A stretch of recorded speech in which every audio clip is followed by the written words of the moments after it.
The second half, third quarter, tie game. Kobe imposing his will and then finding some space and then hitting the nice finger roll smooth. Bryant 12 of 30 from the field. Next Laker possession. Kobe, he knew he was going to take a lot of shots in this one, of course. Lakers up 4 after 3, a season high 42 for Kobe. Fourth quarter, Heat down 4. Shaquille looking to find his way on the baseline. Here's one of his patented scoop shots. Heat now within 2, and then later in the fourth, with the Lakers up by only 2, Christian Laettner thinks he's got something here, but no, and Shaquille is there to clean it up. Comes through with his 17th double-double of the year. Said Shaq later, we just wanted to come here and win, and then Kobe driving is fouled by Shaq. He's out, it's his 6th. Shaq, your thoughts? I was just trying to, protect the basket. A couple of those calls, were questionable, but, like I said, I felt I let my team down a little bit, but Flash told me, have no fear, Flash is here. Now, Flash is Shaq's nickname for Dwayne Wade, and Wade driving, hitting the lay-in, and his foul. 29 points, 10 assists for D-Wade. We're tied. Time running out, tied. Wade to win, no, so we go to overtime.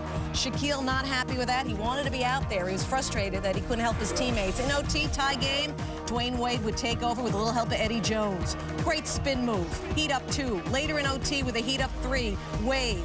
He scored 4 points in overtime, so did Eddie Jones. Floater falls, Heat up 5. Just over a minute left in OT. Lamar Odom, 8 points in OT, a season high 24 for Odom. 3 seconds to play, Lakers down 2. Who's got to get it? It's Kobe with 2 guys in his grill. To win it? No. So the Heat hang on and win their 11th straight. So Shaq, what were you thinking when Kobe Bryant attempted that shot to win it? I knew that it wasn't going to go in because my team came out and they played well. I fouled out.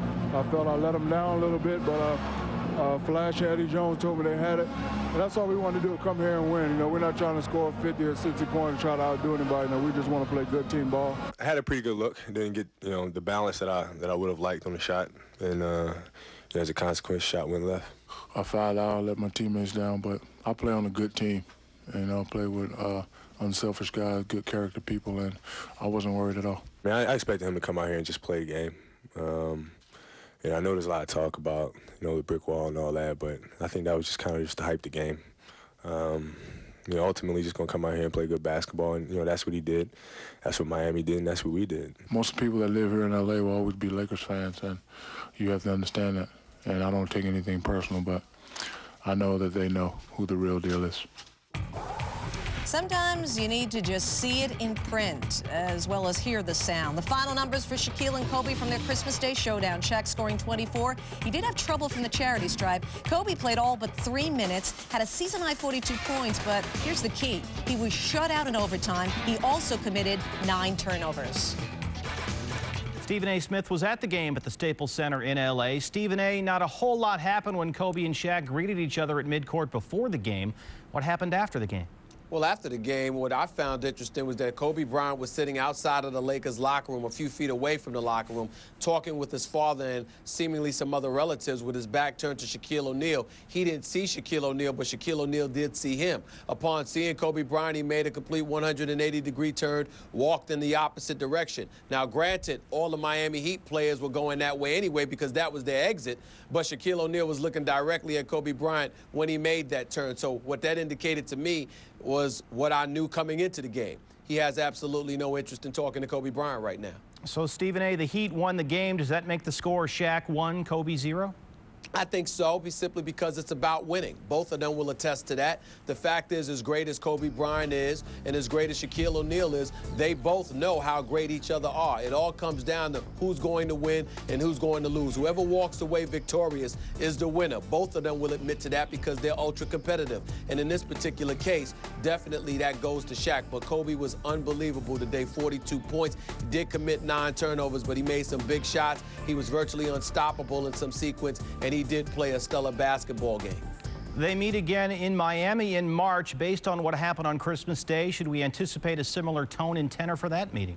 I think so, simply because nothing has been resolved, and I think you can expect that as long as this season is ongoing. If you talk to Shaquille O'Neal, if you talk to his wife, if you talk to his cousins, his friends, his loved ones, they'll all tell you Shaq is the most affable, lovable guy in the world. He'd forgive anybody if you are sincere and you come across as genuine. I don't think right now, regardless of the effort that Kobe Kobe Bryant has made in trying to reach out to Shaquille O'Neal. I don't think Shaquille O'Neal is going to be receptive right now because he's feeling the glare of the cameras and he's wondering whether or not it's a PR stunt. When I speak to Kobe, I don't get that impression. I get the impression of a young man that's been through hell and back, and he just wants to make amends so he can move on with his life. But I think in order for him to do that, he's going to have to probably wait until this season's over when everybody's paying attention to baseball or something else, and he can meet with Shaq then, because I think as long as the glare of the camera is on, Shaquille O'Neal is going to be very, very dismissive towards him. Well, finally, Stephen A., let's get your vote for our ESPN.com question of the night. Who wins a championship first, Shaq, Kobe, or neither one? I said Shaq, and I'm tired of that question. I've said it 1,000 times. I won't repeat myself again. Shaq is in South Beach with Dwayne Wade and Eddie Jones. Kobe has Lamar Odom, who I like, and very little else right now, just a bunch of supplementary parts. He's going to need more help. Shaquille O'Neal doesn't need that much more help. And he's 7'1", 350 pounds. And he's now won 11 straight games. He's won 11 straight games. Stephen A. Smith, happy holidays. Thanks a lot. Happy holidays to you, too. And Stephen A., close your ears because I'm going to mention that question. Here it is, our ESPN.com poll question. Who will win an NBA championship first? A, Shaq's Heat, B, Kobe's Lakers, C, neither. Results later in the program. Hey, Shaq against Kobe wasn't the only much-anticipated matchup Christmas Day. It's the Pistons and Pacers for the first time since the Motown Melee. See how both teams played Santa in addition to playing each other. Old St. Nick dropped by Christmas morning. This St. Nick dropped by Christmas evening. Did he come bearing the gift Miami really wanted? Saban's big decision straight ahead. Did the Broncos fine-tune their fading playoff hopes in the Music City? And why the record is not on Peyton Manning's mind heading into the big game against San Diego. And those who spread holiday cheer all year long, not with their arms and legs, but with their mouths. The top 10 sound bites of 2004. I mean, what can I say? Just tip my hat and call the Yankees my daddies.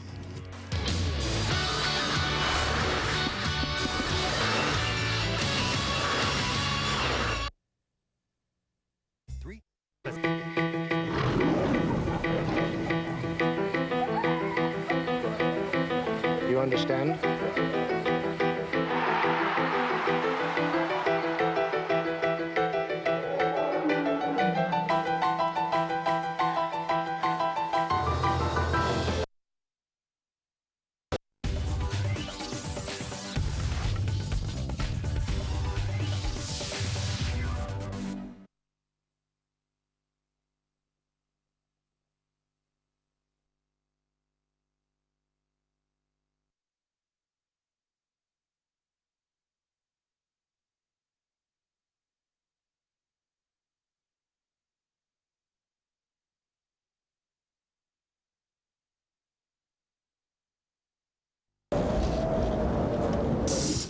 You betcha. NyQuil, best sleep you ever got with a cold, medicine. On DVD. All I want to do is race. That's all I want. ESPN presents 3 with Dale Earnhardt interviews and races. Own the 2-disc collector's edition today. SportsCenter, brought to you by Dick's Sporting Goods. Remember, every season starts at Dick's. For the Pacers and Pistons, it was a Christmas much like yours. The theme, peace on earth, goodwill toward men. After what happened back on November 19th, did we expect anything less, considering that ugly brawl these two teams experienced with fans? A brawl which resulted in 8 suspensions and 12 criminal charges. Jermaine O'Neal's suspension ended 10 games earlier thanks to an arbitrator. He was back for the rematch. This time at Indiana, where he was showing love to the fans, signing autographs. O'Neal and Rasheed Wallace catching up before the game. And before the game, the NBA arranged for the players to meet with children from area shelters and give them gifts, which Ben Wallace and Reggie Miller did. And look at this little guy. He is so thrilled. He can't believe it. Larry Brown, it's been a tough week since the brawl, and there was extra security, especially surrounding each bench. First quarter, Jermaine O'Neal said he was very nervous. He missed his first 3 shots before hitting that one. Pacers up 7. Second quarter, Pistons climb back to within 2. Antonio McDyess gets it to Tayshaun Prince, and Prince gets it to Chauncey Billups, who doesn't miss from there. One of 4 3-pointers for Billups. He had 20 points, and that one was a 4-point play. Pistons up 4. Billups, bad pass. It's caught by Tinsley, who looks down court, and Freddie Jones electrifying the crowd. He had 15 points. Let's go to the third quarter. Pacers down 4. Reggie Miller, who believed this game was overhyped, but his game was over the top. Driving on Rip Hamilton, it falls. Miller finished with 24. Still in the third, Pacers down 3. Jermaine O'Neal said he didn't feel comfortable on the court until the second half. He had 21 points, 7 boards, 5 blocks, but 7 of 19 from the field in 38 minutes. 2-point game in the fourth, Ben Wallace. To McDice, backdoor. 13 points for the Dice man. Still in the fourth, Pistons up 6. You want a great play? You're going to see one right here. Tayshaun Prince. How did that fall? Prince finished with 18. 6:20 left in the game. Pistons starting to pull away. Rip Hamilton. Rip, 25. Pistons up 8. A minute and a half to go. Pistons up 6. Hamilton finds Rasheed Wallace. Rasheed, great look. Pistons win. Sheed was 16. The story is Jermaine O'Neal's return. Rachel Nichols has more.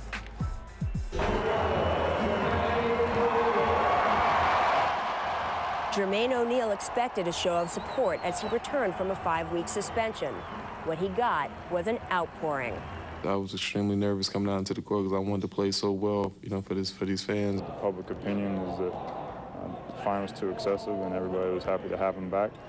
And you know, he's not on Reggie's level yet as far as an icon in the city, but you know, he's certainly getting there. Even when I was missing a lot of shots early, you know, people were still applauding for me. O'Neal shot just 2 for 9 in the first half.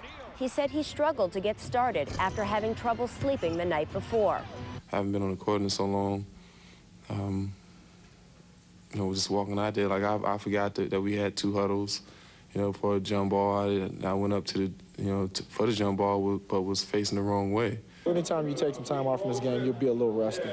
And I think that was in the beginning, he was a little rusty. But as you can see, as the game went on, he started doing what he does best. With him being back, I think it boosted their spirits a little bit, made them feel as though that, you know, that they was a contender again, that they could win. But as much as O'Neal inspired the Pacers, the team never gelled enough to overcome the Pistons. And since a December 30th court date could reinstate his suspension, Indiana is still in some turmoil. One certainty I know is we're going to have him for at least 2 games, so I'm not going to worry about it until then. You practice and you go forward. It's the same way that we did when he wasn't here. It's such a unique situation, there's really no other way to handle it. I'm not worried. I'm not worried at all. I was worried. I was more worried about how I was going to play in front of my hometown. O'Neal was also worried about what Pistons coach Larry Brown thought of him. O'Neal approached Brown during halftime and apologized for his team's role in last month's brawl. An apology Brown reciprocated. In Indianapolis, Rachel Nichols, ESPN. Rachel, thanks. While the Pistons say they got closure from the game, here's what's next for the Pacers. December 30th, federal judge George Daniels expected to make a final ruling on whether to uphold an arbitrator's decision to keep O'Neal's suspension reduced. Then on January 26th, Stephen Jackson's suspension ends. The following night, the Pistons come to Indy again. And March 25th, the Pacers return to the scene of the crime, Auburn Hills. Well, he took the job. After a week of speculation, Nick Saban Saturday announced he's leaving LSU, where he's currently the highest paid coach in college football, to become head coach of the Miami Dolphins, where he gets a 5-year contract worth between $4.5 and $5 million a year and will have complete control of football operations. Saban will coach LSU in the Capital One Bowl against Iowa and then take the reins in Miami. I think the Miami Dolphins is a great organization with a great owner and Wayne Huizenga, who is committed to winning. And I think it's a tremendous challenge for me and a great opportunity and a great choice for me and my family to have the opportunity to, in principle at least, agree to be the coach there. Well, here's the resume, 91 to 94. He was Brown's defensive coordinator, coaching under his good buddy Bill Belichick, and that was the last time Saban had experienced the NFL. 95 to 99 head coach in East Lansing, Michigan State. His final season with the Spartans, 9-2 in a trip to the Citrus Bowl, but he left before they even played the game. Went to LSU, where he led the Tigers to a shared national title and signed a 7-year, $18.45 million contract. With more on Nick Saban, here's Mark May, Trev Alberts, and Chris Fowler. All right, thanks. So, guys, Nick Saban leaves one of the highest-paying jobs in college football. Very solid foundation in LSU for a major, it would seem, rebuilding job at Miami. What do you think? Well, I think this is a job he's always wanted. I think that he said in the past if he had an opportunity to go to a place where he could have total control and run the entire operation, that's what he's getting at Miami. He's got a great owner there in Wayne Huizenga. He's getting exactly what he wants. He's an attention to detail type of guy. I think he's going to do very well in the NFL. Well, it's the ultimate challenge. And, you know, if you're a competitor, you want that ultimate challenge. But I'm sad to see him go. From a college perspective, he was building a dynasty there at LSU. You have to understand, they've already won a national championship. Recruiting's been outstanding.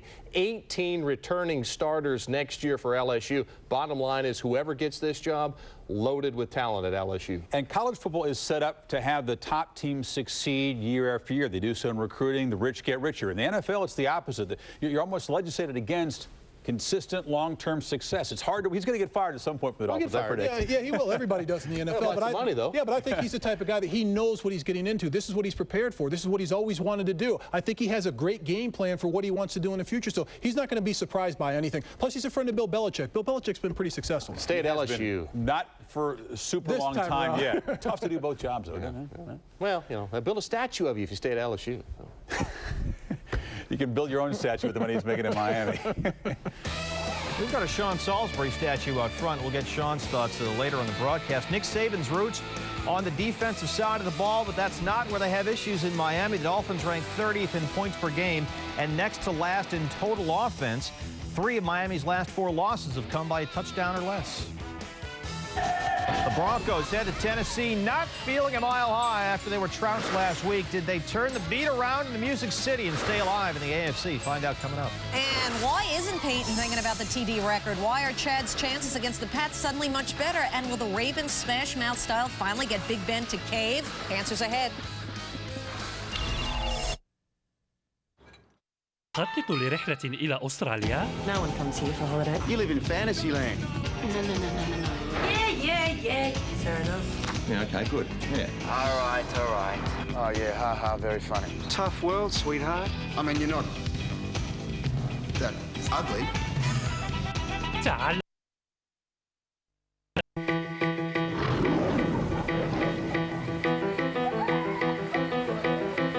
You understand?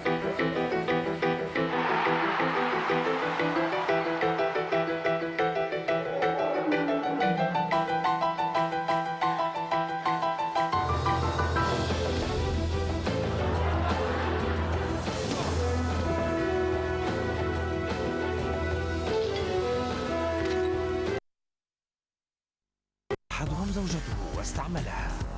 Even if you get revenge, you're not going to remember it. أخذ أحدهم حياته وسرقها. You won't remember. When it's done, I will know. إنه يعلم ما يجب أن يفعله كي يكتشف ماضيه. What have I done? ولكن أحيانا من الأسهل على الإنسان أن ينسى. جاي بيرس وكاري آن مارس يلعبان دور البطولة في مومنتو في عرض أول وحصري الأربعاء في الأوقات التالية على سوبر موفيز.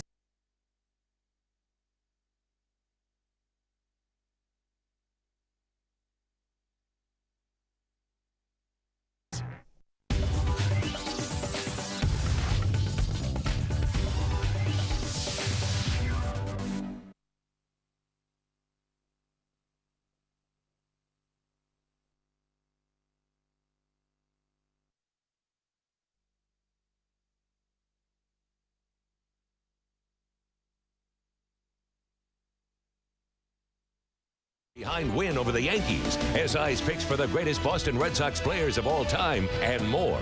Your gifts are free when you order 56 issues of SI for only $1.59 an issue. You'll save 60% off the cover price. Own a piece of Red Sox history with 3 great collectibles from Sports Illustrated. Call now. Just a reminder, make sure you're with Chris Berman and the gang for a Sunday NFL Countdown. The guys will get you covered when it comes to the big games, and there are plenty of them that affect the AFC playoff race, 11 a.m. Eastern, Sunday. Broncos in a 4-way tie for the final AFC wild card, playing a game they had to have at Tennessee. Jake Plummer, 8 picks in his last 3 games. They got to get that worked out. First quarter, here's one way to beat that. Easy screens to Reuben Drones. Picks up a great block, and Reuben Drones is into the house. 7-0 Broncos early in the first quarter. Later in the first, keep it on the ground with Drones here. His second touchdown of the game, 17-3. Reuben Drones, 22 carries, 91 yards. 2 touchdowns on the ground and 1 in the air. Titans trying to answer. Billy Volek upstairs for Derek Mason. Separation. That's a 37-yard gain. Same drive. Tennessee keeps it on the ground with former Patriot Antoine Smith, and Antoine finds a hole. 14 carries, 59 yards, and this touchdown cut the Denver lead to 7. Second quarter, 3rd and goal. Plummer, he wants Rod Smith. And Denver leads 24-10. Jake the Snake, 21 of 26, terribly efficient, 303, and 2 touchdowns. Only had 1 interception. Clock winding down first half. Here it is. He wants Darius Watts. Keith Bullock is there instead, and Bullock rumbles into Denver territory. So on the ensuing Titans possession, look what ensues. ESPN's Mike Patrick now has our call of the night. Bullock goes to Troop, and Troop, what a move! Are you kidding? This is absolutely magnificent. Champ Bailey, look at Champ. I got him. No, I don't. I didn't even see the guy go by. Man. I mean, look at how far he clears him. He clears a yard. Paul McGuire helping out as well, led to a 50-yard field goal. Let's go to the 4th quarter, and here's Volek. His pass tipped by John Lynch. Kelly Herndon comes up with it for the Broncos. Volek's second INT would lead to another Broncos field goal. And then later they keep pounding away with Reuben Drones. This one for 23 yards, acceleration through the hole, and there he goes. His 3rd touchdown, and the Broncos go to Tennessee and get a win, 37-16. They stay in at least a tie for the AFC's final wild card slot going into the final week of the season. This one gets Denver to 9-6, a big win here. The Jets leading in contention for the first AFC wild card spot at 10-4. Ravens, Jaguars, and the Bills all playing for playoff positioning as the season wears on. Let's look ahead to Sunday's games now. Ron Jaworski starts our NFL whip. He's in Pittsburgh. The Steelers' last loss was way back on September 19th to the Baltimore Ravens. When these two teams get together, it's old school, physical, smash-mouth football. I expect this to be a game of attrition. In the last matchup, the Ravens ran the ball 41 times for 172 yards and controlled the clock for over 33 minutes. That sounds like the Steelers' blueprint. That was also the game Ben Roethlisberger took over as the Steelers quarterback. And since then, since Big Ben has been under center, Pittsburgh has won 12 straight games. This is Ed Werder reporting on the Colts and Chargers. In this matchup of division champions, Peyton Manning should get a lot of chances to surpass Dan Marino's single-season touchdown record of 48. Unless the Chargers change their approach to defense, the Colts expect to throw a lot of passes, and Manning needs just 1 more scoring pass.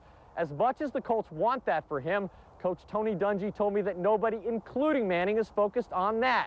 The Colts want to secure their number 3 seed in the AFC playoffs and continue to improve on defense.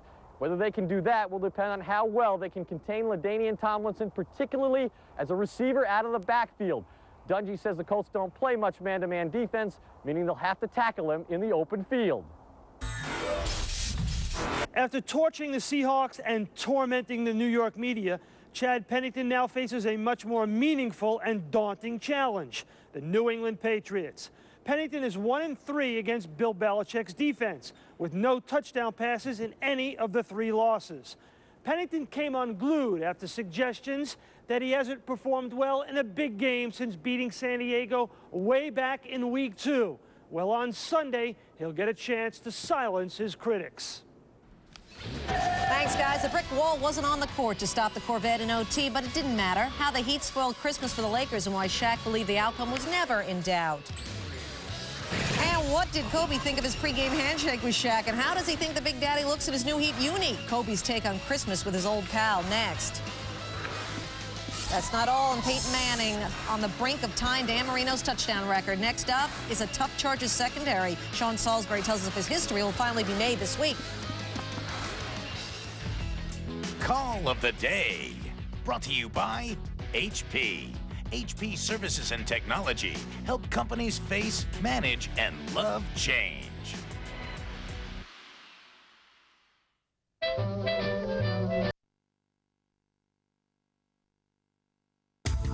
تواصل دائم مع الأحداث. سؤالي سيد. على الهواء لقاءات مع رجال الفكر والفن والسياسة. القضية الأخرى سيد أو وجهة النظر على الهواء جاستون لي نبض الشارع العربي وانشغالات الرأي العام. مشروع. على الهواء من السبت إلى الأربعاء في 6 مساء بتوقيت غرينتش على قناة الصفوة. من الرياض نطلع عليكم من جديد بقضايا وتقارير وأشياء كثيرة متنوعة ومختلفة. نقولها ولا نخليها بعد شوي؟ لا خليها النايف. طيب. أنا أعتقد أننا عندنا خلل في بناء شخصية الإنسان. احنا في 2004 الآن، الكثير منا يحب انه يطلع بشكل جديد متميز. للاسف المجتمع السعودي ما في اي دراسات حول هالظاهره. عشان نناقشها بشكل مفتوح. من الرياض السبت والأحد 5:30 بعد الظهر بتوقيت غرينتش على قناة اليوم.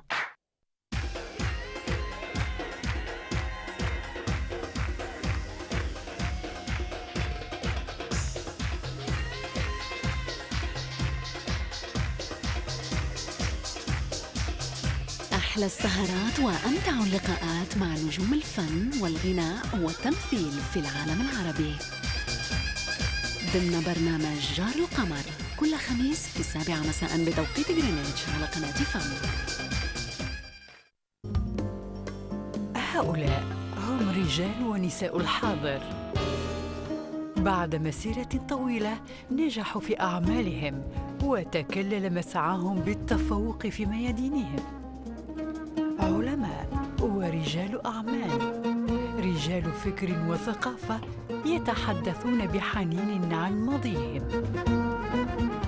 تحت الأضواء كل أحد في الأوقات التالية على قناة الصفوة. Orbit redefines the future of television interactivity with the XD300 decoder. Now upgraded with simply advanced technology, making it even easier for you to use. Take a more active role in controlling what your children watch with a double parental guidance options for safer family viewing on Orbit as well as all free-to-air channels. Access to program information has never been easier with the electronic program guide. Now you can search for your favorite programs by theme and genre, whether action, comedy, or drama, and set and receive an instant reminder of their start time. You can receive channels from 4 different satellites and change your channel list in the order you desire. And with the addition of the resized video, you can navigate without missing a second of your favorite program. You'll soon be able to navigate through all the applications in the Arabic language, along with many more new and innovative applications for you to discover that will redefine your television viewing experience. Take control of your future. Orbit, leading the way. السلام عليكم، مساء الخير وكل سنة وانتم طيبين على كل الناس اللي موجودين بيتفرجوا. هاي أنا كثير مبسوطة إن أنا موجودة معكم اليوم ببرنامج أغاني وعجباني. وكان من أمنياتي في وقت من الأوقات إن أنا أكون مطرب، بس الحمد لله ما حصلش يعني. أنا مبسوطة جدا إن أنا معاكم، ويا رب الأغاني اللي أنا نقيها تعجبكم أنتوا كمان. كانت لها ذكرى عندي جميلة قوي. وانطرونا. أغاني وعجباني كل يوم اثنين في الأوقات التالية على قناة فن. Badly needed food on Christmas Day. The same day that 2 guys who couldn't divvy up a feast of Lakers titles or coexist here on Earth had their worlds collide. We have 2 reports from LA, beginning with Colleen Dominguez. Playing with him for so many years, I know where he likes the ball, how he wants the ball, and what he's going to do in certain situations. So it was a little weird to see that on the opposing team. Which was exactly why everyone was watching when Kobe approached Shaq after pregame warm-ups. I just came out, being that we're the home team. I acknowledge him. I think it was great, before the game, fans paying their respects to all that he's done. I know there's a lot of talk about, the brick wall and all that, but I think that was just kind of just to hype the game. Ultimately just going to come out here and play good basketball, and, that's what he did. That's what Miami did, and that's what we did. Bryant scored a season-high 42 points in the losing effort and handed O'Neal his 6th foul late in the 4th quarter. I didn't even realize he had 5 fouls. I just saw a gap, and I just attacked. Went straight to the basket, and he collapsed and took it right to him and got the foul. After O'Neal fouled out, Bryant never scored again, an irony that was lost on no one. The Lakers get another chance to beat Miami on March 17th in Florida. It looks like the NBA has a brand new rivalry. Now for more on the Heat, here's Shelley Smith. It was just as Shaq promised. Anytime the Corvette came inside, a brick wall was waiting.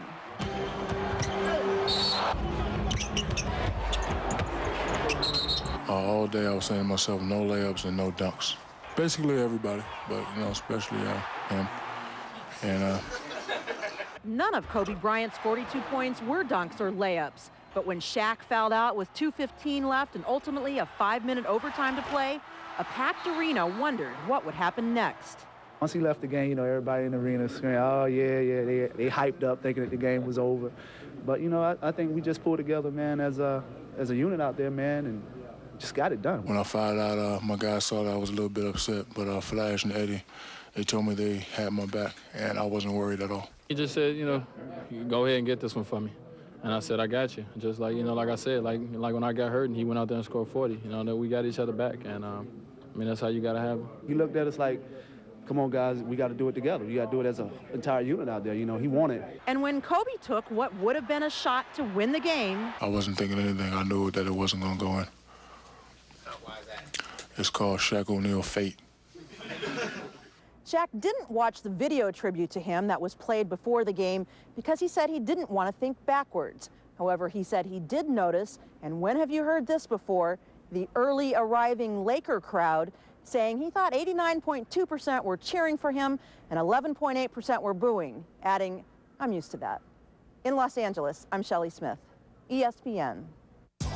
What's that 0.2% that gets you every time? Friday, Kobe's third 40-point game of the season. Lakers have lost all three. During the time that Shaq was with the team, Kobe had 30 40-point games in which the Lakers went 23-7.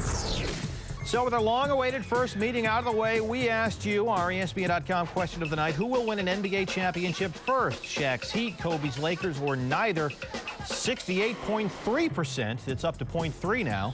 Voted for Shaq's Heat. That's it at ESPN.com. Question of the night. Brought to you by Dick's Sporting Goods. Remember, every season starts at Dick's. After taking part in his first pain-free practice Friday, Vince Carter was asked by a reporter if he had a Christmas wish. Carter smiled and said, I already got my Christmas wish granted. I'm playing for the Nets. The former Raptor is expected to actually play for the Nets this Monday against Detroit. He's been on the injured list with a strained left Achilles tendon. Can Tom Brady shake off that Monday night meltdown, or will Chad Pennington and the Jets soar over the Pats and into the playoffs? Sean Salisbury breaks it down coming up. And the SportsCenter staff search high and low for the best Christmas gift we could give you. And good news, we found it. The 10 best. Did he really just say that of 2004? Coming up.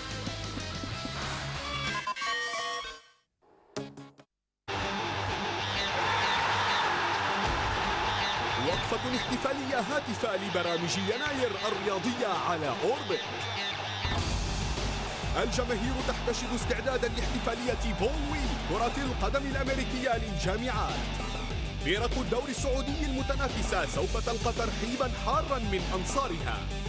المدرجات ستدوي تشجيعا للاعبي دوري كرة القدم الأمريكية. جميع التذاكر مباعة لكافة عروض الدوري الفرنسي.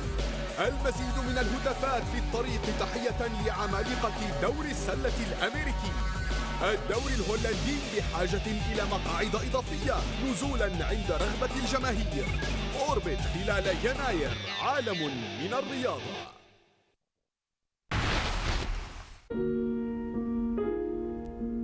أحيانا يجرف التيار آلامنا معه ويردها إلينا أحيانا من جديد. There's blood everywhere. You're fighting me. I'm gonna kill him. Admit what you did. What is it you think I did? لورنس فيشبرن، كيفن بيكن، ونجمال أوسكار شون بين وتيم روبنز في رائعة كلينت إيستوود. ميستيك ريفر يعرض حاليا حصريا على تي في ماكس. On Jeremiah, a new mission. What are we supposed to do? Contact whoever's in charge of this group, assuming that they don't kill you. Invite them to join us. Shows signs of more trouble.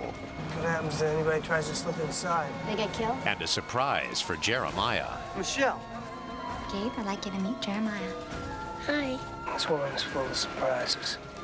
Maybe more than you know. Jeremiah, Friday at 9 p.m. Riyadh time on America Plus. There are like 2.5 billion females on the face of this planet. I am hereby dedicating myself to a life as a professional tomcat. Tomcats قريبا على سوبر موفيز.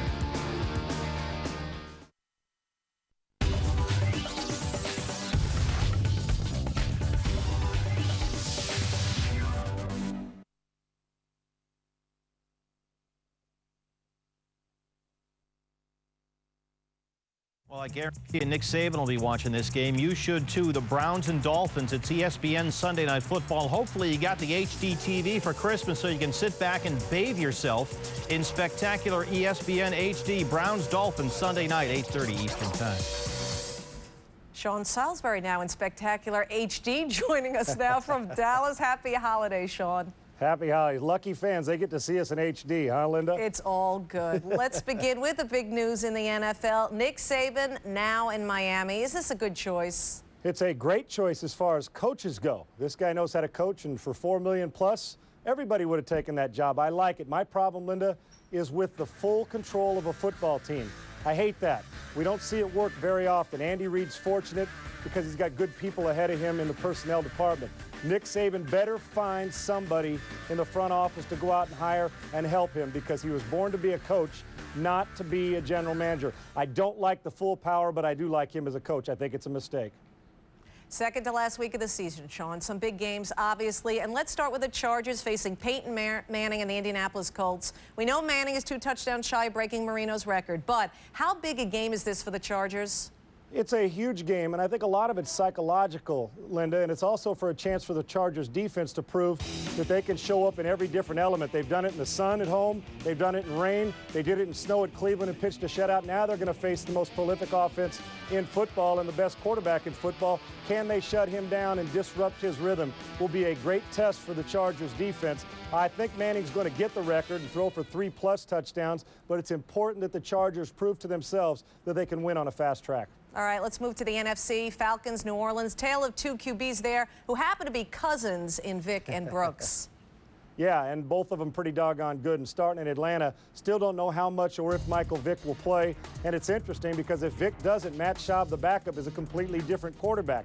This is a must for the New Orleans Saints. And what Aaron Brooks is going to show up, the superstar with the great rhythm and the great arm, Linda, or it will be the Aaron Brooks who throws it backwards. New Orleans, I think, is going to win this game because I don't think Michael Vick's going to get a lot of work. I think Aaron Brooks will come through on tomorrow. All right, back to the AFC, and we're talking about the Steelers. Showing signs, though, of not being all that on defense of late. Can the Ravens exploit that in a game they have to win? Yeah, you know what? I think they're going to move it a little bit, but what you're going to see Pittsburgh do with the 3-4 defense is blitz and pressure and try to make it difficult on an offensive line that struggled against Dwight Freeney the week before. Can Kyle Bowler make those big throws against a secondary that has a propensity to give up some big plays? The key is going to be the front seven for Pittsburgh, making sure they stop the run, but you add Todd Heap now to the mix with Baltimore. They're more complete offense, but this is a great test for their offense. I still like Pittsburgh at home in a low-scoring game in this one, Linda. Do you like the Patriots, though? Tom Brady, terrible last week against Miami. Pat's taking on a determined Chad Pennington and his Jets. What do you expect? What's our man Boomer say? Just a hunch. I'm going to go and say that Tom Brady won't do what he did last week. I think, you know, that Tom Brady's lived such a charmed life, and he's earned it on the field and off it, but he struggled last week. I don't expect him to do it back-to-back times. I think you're going to see him be focused as well as the New England Patriots. And on the other side, Chad Pennington, little get-together with the media. I think Chad probably learned his lesson, but we know how New York is. Chad will have to go out there and play well, and he still hasn't thrown a red zone interception, which boggles my mind in his career. But I like Brady in this one. I don't see him playing bad 2 weeks in a row, Linda. All right, here's a team that you've been on the wagon for. I'm talking about Carolina. Panthers started 1-7, now on the verge of the playoffs, facing rival Tampa. I like Carolina. I do. I think this team's going to win the next 2 games and find a way to sneak their way into the playoffs. I love their character and I love their heart, which a lot of teams in this league right now don't play with. It's the front seven, and in particular, the down linemen, Peppers and Rucker, Linda. They've got to put great pressure on Brian Griese because Tampa Bay has added the vertical passing game to their offense with Griese at quarterback. But if they pressure Griese and disrupt his rhythm and force a few turnovers, I think Carolina has got more character than any team in the league, and I very rarely root for teams, but how can you not stand up and cheer for the Carolina Panthers after what they've been through this entire season? I like Carolina. I think their defense shows up. I think Carolina beats Tampa Bay, and we'll find a way for it to go down to the last week of the season. Quick holiday question, fruit cake or pound cake? Was there any doubt? I go pound cake, and I go double dose, early and often, Linda. Oh, I knew that. Hey, Sean, thanks again and happy holidays. Same to you. Thanks for having me on. Well, if you got a new DVD burner for Christmas, hook it up right now because this one's a keeper. The top 10 sound bites from a wild year in sports. ESPN Original Entertainment presents a new original series from the... أهلا بكم في عالم يتحول فيه الطلاب إلى أساتذة، في عالم حيث التفوق والازدهار ليس بمجرد كلمات، في عالم تنطلق منه النجوم لتتألق في السماء. أهلا بكم في عالم كرة القدم الأمريكية للجامعات على أوربت ESPN. من خلال قصص النور والظلام تحلق سينما سيتي مع النجوم خلال يناير. بصيص الحب يضيء ليالي الاثنين.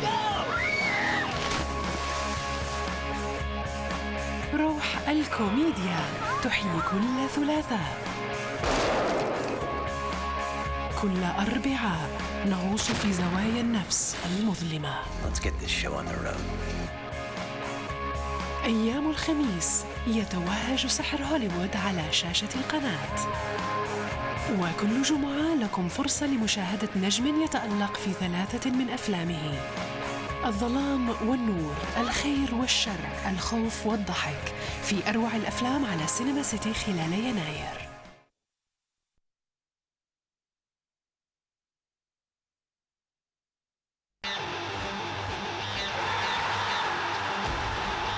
وقفة احتفالية هادفة لبرامج يناير الرياضية على أوربت.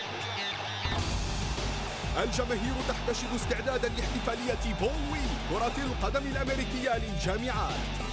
فرق الدوري السعودي المتنافسة سوف تلقى ترحيبا حارا من أنصارها.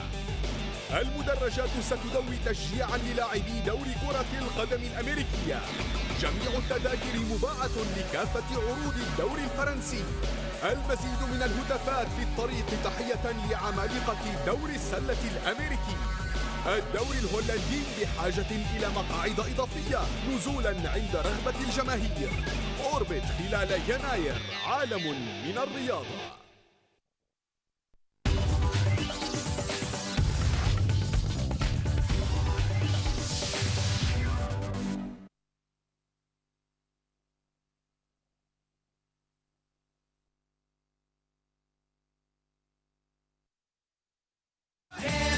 Why now? Sure Unscented. It's the #1 selling unscented antiperspirant. Get outstanding odor and wetness protection, minus the heavy scent. Confident, tried and secure. Raise your hand if you're sure. Raise it up to 100% sure protection. If you're sure. How did this happen? I don't know what... You're a moron. I made a mistake. I'm sorry. It's like talking to a wall in a big brown sweater. A big... What? Buying tires is a big decision. Next time, get everything you want. Cooper Tires. Don't give up a thing.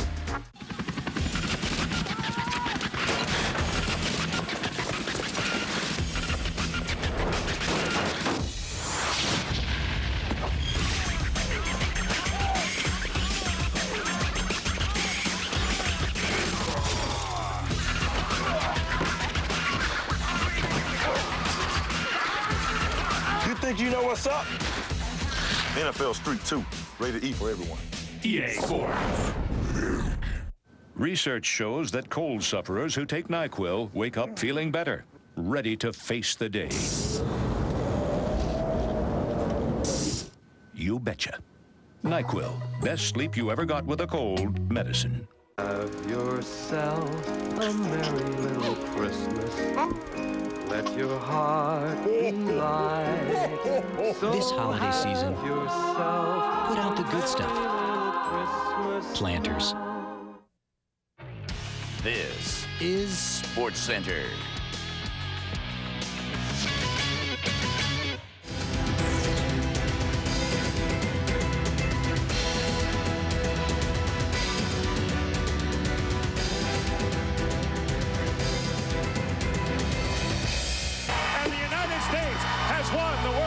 Hockey Championship for the first time in its history.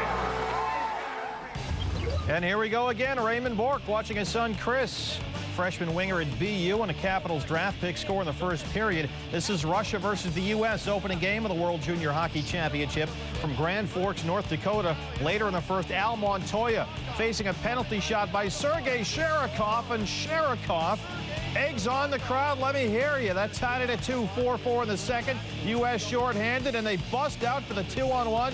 Kevin Porter, Dan Fritchie, he shoots, he scores. And the U.S. beats the Russians 5-4. The Americans next play Switzerland on Monday.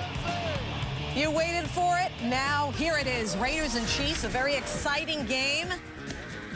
How would you describe those? Excited? I don't know. Trent Green coming off a 3 TD game last week against Denver. Green right to work to Tony Gonzalez. Great target in the first half. 124 yards receiving in the game for Gonzalez. Second TD of the game. Raiders come right back. 30 seconds to play in the first half. Kerry Collins to Alvis Whitted. 32-yard touchdown. 18-37 for 217 yards. 2 TDs for Collins. Green. Where is Sammy? Sammy Parker. Great catch at the sideline. 3 catches for him. Green 32 of 45 for 358. Larry Johnson. Get out of his way. Second touchdown of the game. Chiefs up 4. They're up 1, trying to run out the clock, but wait a minute. Green, look out for Ted Washington. There's a fumble, and Warren Sapp, man on the spot, recovers. Raiders with a chance. The ensuing Raider drive, 3rd and 2. Collins, play action. To Teo Johnson. That's a pickup of 25 yards, just over a minute to play. Sebastian Janikowski, 46 yards away. It's good. Janikowski scored the last 9 Oakland points. Raiders up 2. 1:03 to play. Dante Hall back to receive. 5 career kickoff returns for touchdowns for Dante Hall. The ground ball by Janikowski. Here comes Hall, already with 2 TDs on kick runbacks this year. Would he have another this year? Janikowski has to tackle Hall. Chiefs in business, 49 seconds to play. Green, Gonzalez. Tony Gonzalez ties his career high with his 11th catch. 26 seconds left. Lawrence Tynes from 38 yards out. His holder was just signed at midweek. And it is good. The Chiefs win their 4th in a row thanks to Tynes. Vermeil pumped up. So is Dante Hall. Tony Gonzalez, a big story. 11 catches, 124 yards, and 2 touchdowns. Gonzalez becoming just the 5th tight end in NFL history with multiple 1,000-yard seasons. Gonzalez needs 90 yards in the Chiefs' finale at San Diego next week to better his single-season high. Up next, a SportsCenter Christmas gift for you. The 10 best say-whats of 2004. Roll the mics. Some people act off. But then in real life, you know, they out there, blah, blah, blah, la, la, la, la, la, la. منافسات الدوري السعودي في بث مباشر على الرياضيات. مواجهة من العيار الثقيل تجمع الاتحاد والنصر. الفريقان لديهما رصيدا واحدا من النقاط وهدفا واحدا من اللقاء هو الانتصار للحاق بركب الصدارة. الاتحاد النصر الثلاثاء في الأوقات التالية مباشرة على الرياضيات. نخبة من الفنانين التشكيليين في حلقة جديدة مع الرسام فيروز شمعون. إني مرقت بمعظم المدارس. نادين أبو زكي وفن النحت على الحجارة. كبير بده الواحد يفرغ منه. خالد أبو الهول وأسلوبه المعتمد على الخط العربي. جملة للشاعر الأستاذ غسان جواد عم بيقول برنامج فنون تشكيلية الاثنين 6 مساء بتوقيت غرينتش على قناة فن. أحدهم زوجته واستعملها. Even if you get revenge, you're not going to remember it. أخذ أحدهم حياته وسرقها. You won't remember. When it's done, I will know. إنه يعلم ما يجب.